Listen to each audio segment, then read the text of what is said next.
Hi అండి, purple colour grapes ఒక పావు కిలో తీసుకున్నాను. దానికి ఇంత జ్యూస్ వచ్చింది. ఒక స్ట్రైనర్తో వడపోసుకున్నాను మిక్సీ చేసి. దీనికి ఒక గ్లాస్ వాటర్.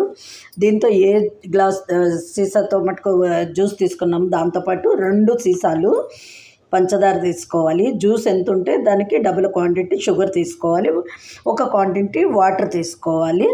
నిమ్మకాయ తీసుకోవాలి. ఇవన్నీ కూడా ఇందులో వేసుకుని తీగపాకం వచ్చే వరకు మరిగించుకోవాలి.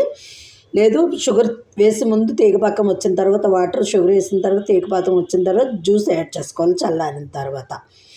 ఇది స్టోర్ చేసుకుంటే నిమ్మకాయ వేసుకోవాలి, చిటికెడు ఉప్పు వేసుకోవాలి. ఇలా చేసింది స్టోర్ చేసుకున్నాం అనుకోండి 6 months వరకు ఫ్రిడ్జ్లో ఉంటుంది. దానికి వాటర్ కలుపుకొని ఎవరైనా వచ్చినప్పుడు మనం తాగడానికి వాటర్ కలుపుకొని ఐస్ క్యూబ్ చేసుకొని తాగడమే అండి. ఇది మీలో ఎవరికైనా నచ్చితే లైక్ చేయండి, సబ్స్క్రైబ్ చేయండి. గ్రేప్ సిరప్ అలాగే అన్ని ఫ్రూట్స్ తోటి కూడా చేసుకోవచ్చు. నెక్స్ట్ వీడియోలో వేరే ఫ్రూట్స్తో చేసి చూపిస్తాను. అలాగే గ్రేప్స్ ఉడకపెట్టిన తర్వాత పిప్పు ఉంటుంది కదా, పిప్పుని కూడా పాడేయకొల్లదు అవసరం లేదు. షుగర్ పాకం పెట్టుకుని దీన్ని జామ్లా కూడా తయారు చేసుకోవచ్చు, గ్రేప్ జామ్.